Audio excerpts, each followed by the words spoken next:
Сәлем баршаңызға. Бүгін мен сіздерге менің ең сүйікті тағамдардың бірі гүләшті дайындап көрсететін боламын. Ең алдымен отты жағып тапамызды қыздырып аламыз. Үстіне көз мөлшермен майымызды құямыз. Жоба бойынша 50 грамдай майды құйдым.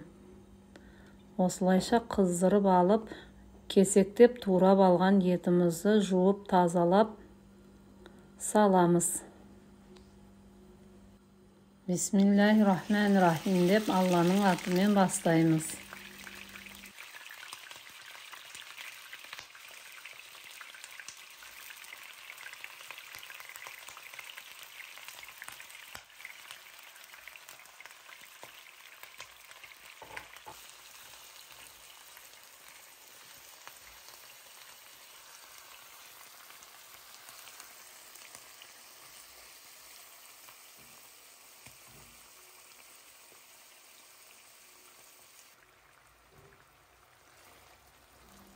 Міне осылайша етіп жақсылап түсі қоңырқай болғанша қуырып аламыз.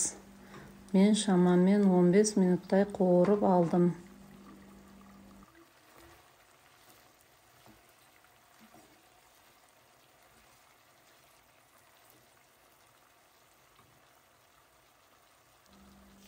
Он 15 минут өткеннен соң осындай қызыл болып шықты. Осының үстіне туралған пиязымыз бен сарымсағымызды да саламыз. Менде 4 шет сарымсақ және де 1 штук пияз. Барлығын жақсылап араластырып аламыз. Одан кейін жанына пюре жасауды шештім. Қайнап тұрған суымызға картоптарымызды жуып тазалап саламыз. Егерде картоптарды мұздай суға салып қайнататын болсаңыздар, өзінің дәмін суға шығарып жібереді. Ал қайнақ судың үстіне картопты салатын болсаңыз, бүкіл шіресін өзінің бойында сақтайды. Осылайша етіп пюремізді қайнатып аламыз. Пюремді салып болғанша менің пиязым да қызара бастады. Осының үстіне қолдан жабылған томат пастасын саламыз. Менде 2 ас қасық паста. Осыны салып, одан кейін дәмдеуіштерімізді де саламыз. Дәмдеуіште менде қара бұрыш, паприка және тұз, приправа. Барлығын лавр жапырағымен барлығын бірге араластырамыз. Осылайша араластырып аламыз. 1-5 минутқа қуырып қақпағын жауып қоямыз.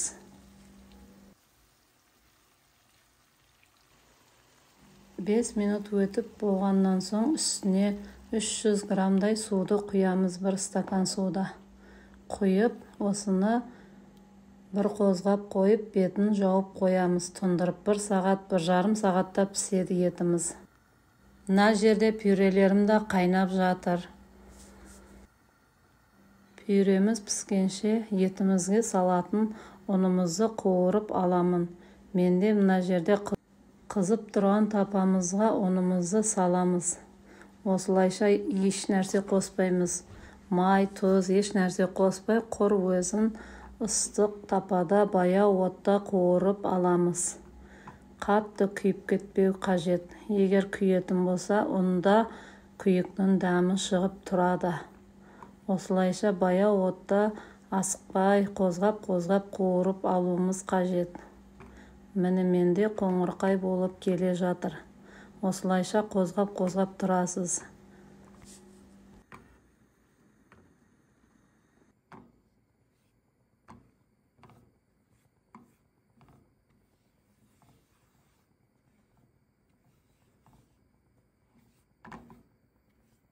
Қатты күйіп кетпеу керек. Осылайша қоңыр болғаннан соң бұны оттан аламыз. Алып отымызды өшіріп, кесеге салып барлығын суымызды құйып араластырып көреміз. Менде мына жерде 1 стакан су. Осыны бірінші жартысын құйып араластырып аламын.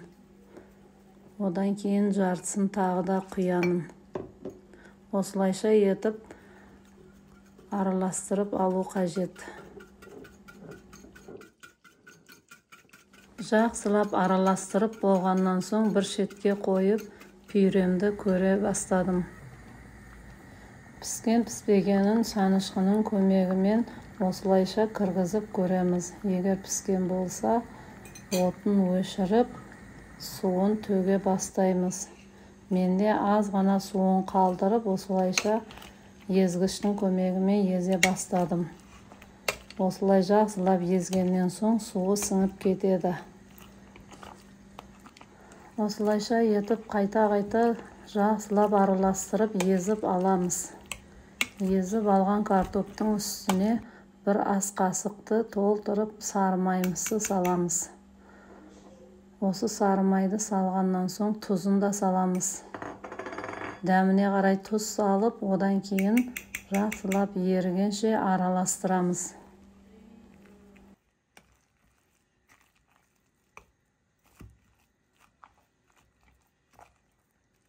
Араластырып болғаннан соң менде жарты стакан сүт, ыстық сүтті үстіне құямыз. Осылайша етіп және де араластырамыз. Сүт пен сары май қоссаңыз, дәмі сочный, әдемі болып, пюре болып шығады. Міндетті түрде осы сүтті құйып жасап көріңіздер. Дайын болған пюремізді осылайша тәлеркіге салып, бетін тегістеп, әсемдеп, қасықтың көмегімен әсемдеп әрлеп қоямыз.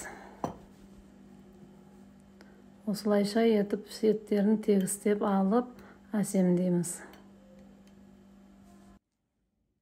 Міндетті түрде осы рецептмен осы тағамды жасауларыңызға кеңес беремін. Өте дәмді болып шығады. Қазақша каналымыздың дамуына үлестеріңізді қосып кетіңіздер.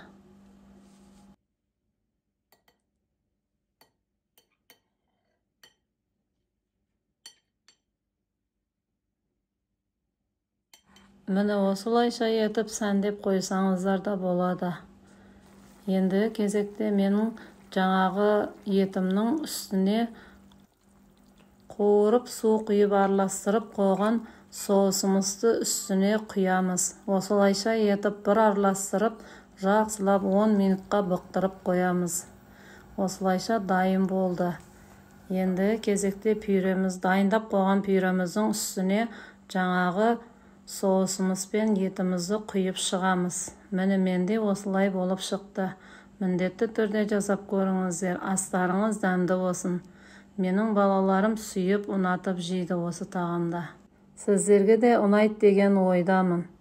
Келесі кездескенше сау саламат болыңыздар. Астарыңыз дәмді болсын.